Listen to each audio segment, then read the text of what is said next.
Were you ever told as a child to stop daydreaming? I was. You were. Yeah. Then this podcast episode is for you.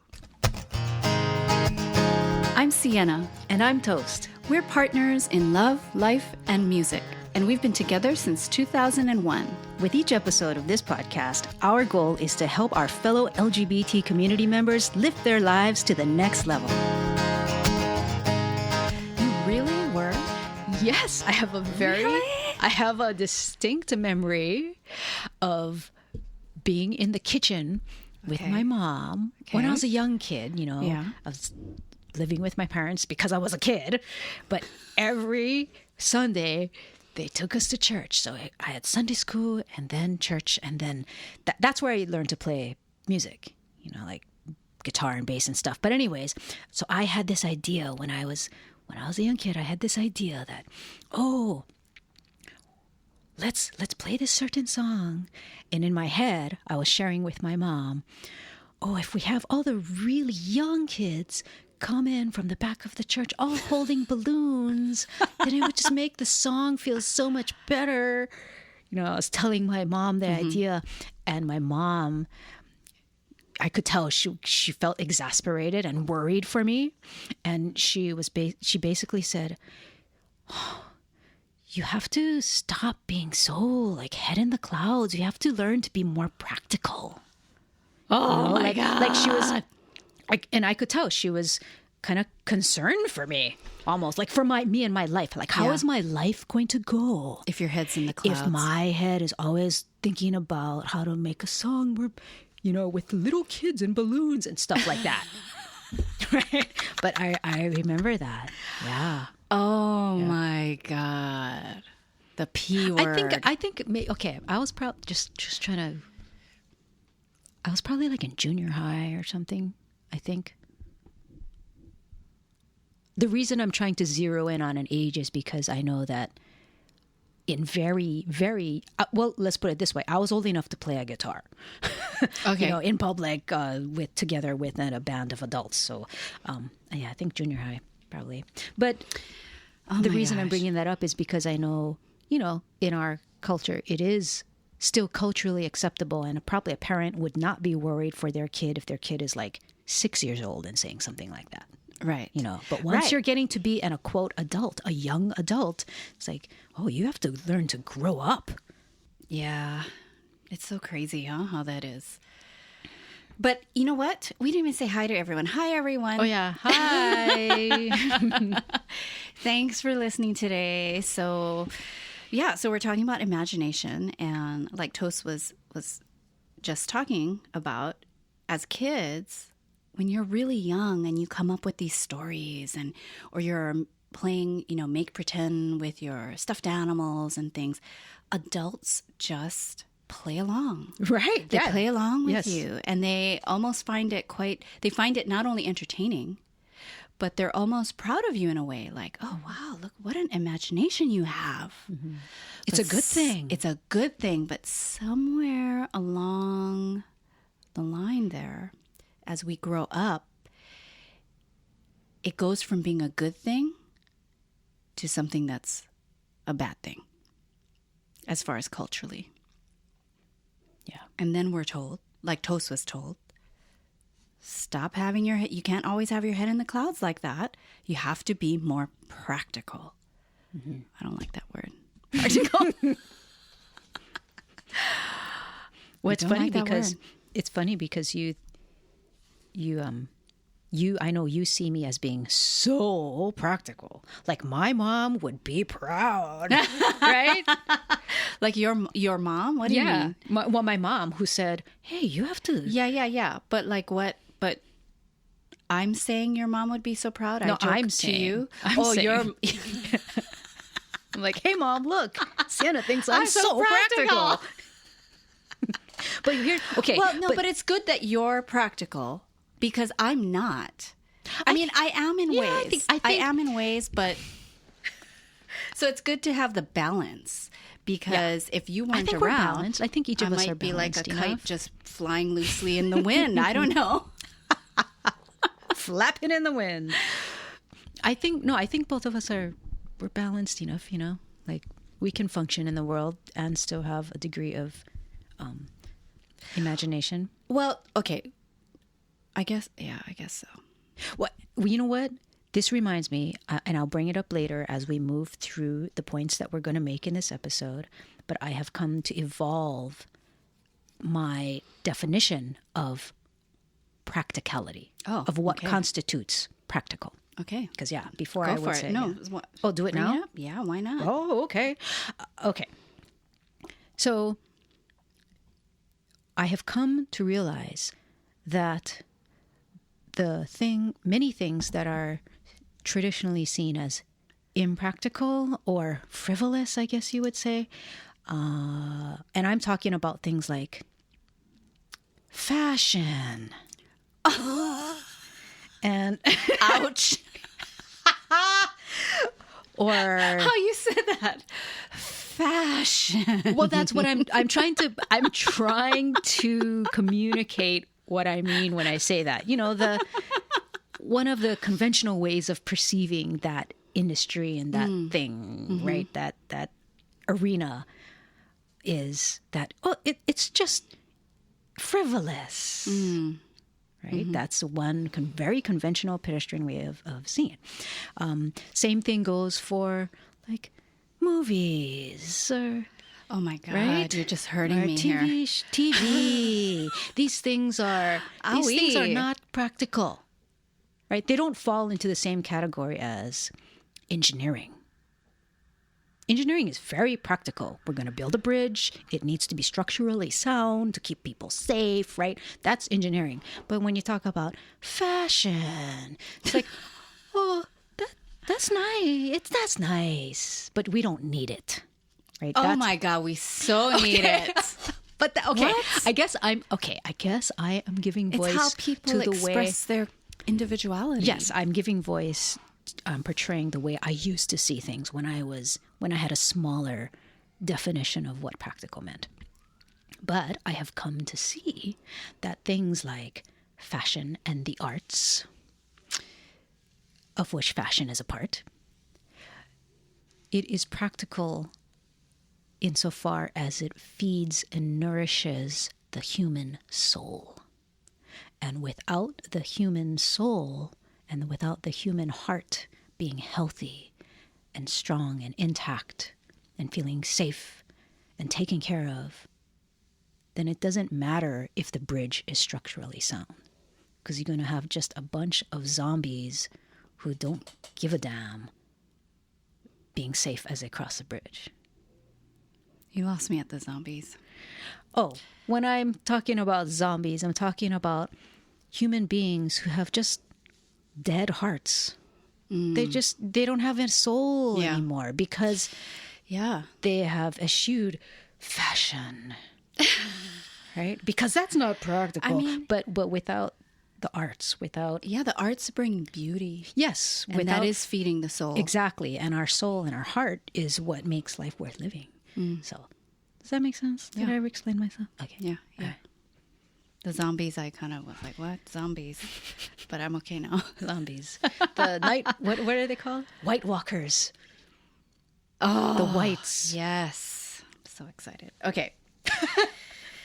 Okay, so why is this imagination faculty of ours, why is that so important? Like, why should we continue to either revive that part of ourselves, reclaim that part, resuscitate that part of ourselves? It's because this power of imagination and using your imagination and dreaming, your dreaming self, when you do that, it actually brings you closer to the frequency of that thing. So why does that matter, and why would that be important? Well, say if you are, say if you have a presentation to do at work. Okay. And you're like, oh God, I don't want to do this presentation, or I'm so scared to do this presentation. Mm-hmm. If you used your power of imagination. You can start imagining how it could go in the best possible light. So you see yourself up there. You know what you're wearing. You know how you're feeling, right? How does it feel to be up there? You might be scared, but maybe you're in your imagination and imagining of it, you feel very grounded. You know that you know what you're going to present on. You know, so you're standing there and you see all the smiling faces and you see people really welcoming you and wanting you to do well. So as you're using the faculty of imagination, you're actually starting to adopt and merge and integrate with the frequency of what you're imagining so that you can then, when you actually do your presentation, bring more of that vibration to fruition. So it kind of helps in this example. It's helping your imagination is helping you to embody the result that you want to produce. Right. Like so it's, and that's a very practical example. So maybe in that way, practical is not a bad word. And one of the reasons why this is true, and well, how does this even happen, is that our subconscious mind really doesn't know the difference between what's actually happening and what we're imagining. You know, I think you had a different way of explaining it that I really liked too. Well, I've heard that a lot, and the more I've thought about that concept or that truth that our subconscious can't tell the difference between what's quote real and not real, it made me realize that, well, that makes... But it's all real. Exactly. Yeah. And that's why it makes complete sense, because when you really think about it, our subconscious, the part of us that dreams, literally, like has dreams at night and stuff, right? That deep subconscious that's so mysterious, that is our communication line to the universal consciousness, right? And universal consciousness itself transcends time, space. Yeah, it's not limited to what is physical, it's not confined. Concrete, and what we can touch and feel and stuff. So I guess the way I conceive of it is saying something more like the subconscious doesn't distinguish between the manifested and the unmanifested. What because to us feels unmanifested, right? Because they say, and you know, we did have a podcast on your thinking and your thoughts, but they say thoughts are things. People have heard that too. You know, your thought is a thing. So even as you're thinking of, oh, I'm going to bake this cake, you know, your thoughts. It's an energy. It is an energy. And then so everything, they say everything is created really twice. First by thought, I want to bake the cake. And then you actually baking the cake, and then you see the cake in physical form. Then that's the second time it's created. It's actually manifested. But your subconscious mind, like you're saying, doesn't know the difference between the unmanifested, so it's thought, to the manifested. Yeah. And that's why as you're talking about a cake now, even though it's not there's no cake in front of me, my mouth is watering.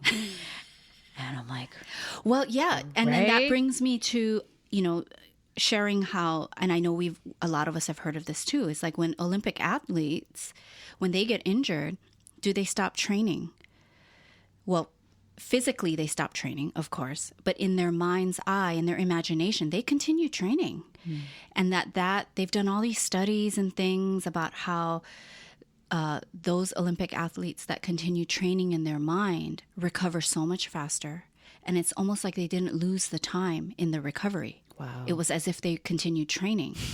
So there's so much power to this imagination faculty. And so harnessing that, you know, and if you listen to our previous podcast on your thoughts, which is the podcast right before this one, last week's podcast, using, you know, we talked a little bit about how your thoughts create. Your thoughts create. So if you want to supercharge your thinking and the way you create things in your life, start using the power of your imagination to help you do that. It supercharges it. You know, it's like extra voltage there. And it actually helps build the frequency even more. You know, builds it exponentially.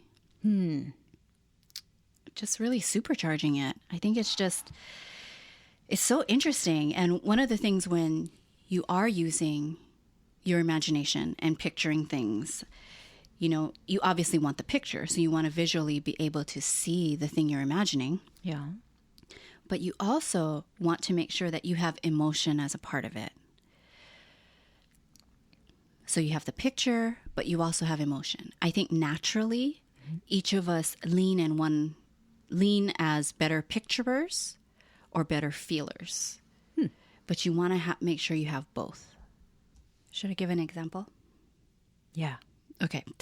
So one example I have is like years and years and years and years and years and years and years ago when Toast and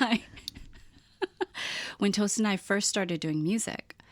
I was still very, very green, and I had only had a limited amount of experience doing music with this other person.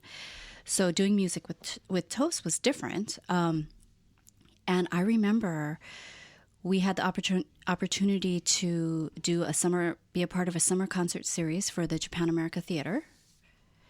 And I just remember being on the side of the stage with Toast and just freaking out. Like internally, you're just flipping. Yeah, like, oh my God, like so many people are going to be here and how are we going to do? Like because I was so green and I hadn't built up enough experience to know that, okay, you know what? I can do this. Things are going to be okay. So one of the things that I started to do, like, I'm like, okay, because, you know, when you do these things, oftentimes you have to go very early, like hours early before the gig so you can do the sound check and all this stuff. So we have hours of time here. And so I started to just really imagine and see, you know, see the stage, imagine ourselves and myself being on the stage. So having that vantage point. Feeling the warmth of the lights, seeing all the beautiful people out there smiling, seeing them smiling and happy, right? And just having this feeling in myself. So this is all the emotional part, right? Having this feeling of being so grounded, comfortable. My heart is beating at a normal pace. My stomach feels calm, and I feel confident, remembering all the lyrics and all of that stuff. So all this warmth, feeling love from the audience, feeling grounded and comfortable in myself and confident. So those are all the emotions. And then, but visually, the picture, seeing the view from the outdoor staging, seeing all the people, seeing their smiling faces, seeing people just, you know, they look happy. They're listening to what we're singing. And I feel like that helped so much for that to come true. And then just starting, you know, of course, as soon as you know, when they announce you and you're on there, I'm flipping out a little bit, right? But then starting the music, then it's like, okay, you know, I've done this before because I did it in my imagination. Yeah, you're like an Olympic athlete. So it's like a dress rehearsal in your imagination. Yeah, and I guess it does make sense because you're kind of giving your mind a just rehearsal. You're giving your mind run through, like, the okay, run this through is already. what we're doing. Right, here, we're going to drive this track, and here the track takes a left here and takes a right here, and there's a sharp turn here, and okay, mind, we've driven the track. And so when your body is actually doing it, your mind is like, okay, we take a left here, we take a right here. Yeah. That's cool. I think it's neat how, again, the visualizing coupled with the emotion, that those two things, that's exactly what the arts are about. Well, especially the visual arts, right? Movies, TV, comic books, even video games nowadays. It's all about visualizing. And many times it's a really fantastical, imaginative kind of world that you're being presented. Yeah, the pictures of whether it's Lord of the Rings or Star Wars or whatever it is. It's a world that's from the imaginal space, and the emotion. That's what it's all about. It's to get that. I think that's why it's fascinating. Why we might want to go see a movie 3 times is because it made us feel a certain way, and we want to feel that way again. Yeah, that's why we go again. Yeah, right. Or why you play a song again, because it makes you feel a certain way. Right. So I really feel like the arts, and I guess even poetry, even though it doesn't have such a visual component in the same way, but the arts really are, in that sense, a spiritual technology, right? And I've even heard that one theory that anthropologists have is that music was invented as part of ancient religion, I guess, because it does cause certain or invokes certain emotions, right? It has the ability to invoke emotion. So I love that. Yeah, I like relating to the arts that way, giving it a higher, more noble purpose to serve in life. It's like to use it consciously, not just to have it, distract me or numb out. Numb out on, a Bravo marathon of whatever, right? Yeah. When I first started doing music, and this was when all I wanted to do was be in a recording booth and record music. That's all I wanted to do. Okay. I didn't want to be in front of people. Okay. You didn't want to perform. I absolutely did not want to do that. But what I did want to do with my music is to create a safe place within the span of a 3-minute song for people to feel whatever was brought up in that song for them, however they reacted to the song. I wanted to always create safety with each song. So I remember that when you're talking about music. Great. All right. That's great. Yes. So, anything else to add, Toast? Not for this episode. All right. Okay, everyone. Thanks so much for listening. And until next time, this is Siena. And this is Toast. Telling you, love life and live free.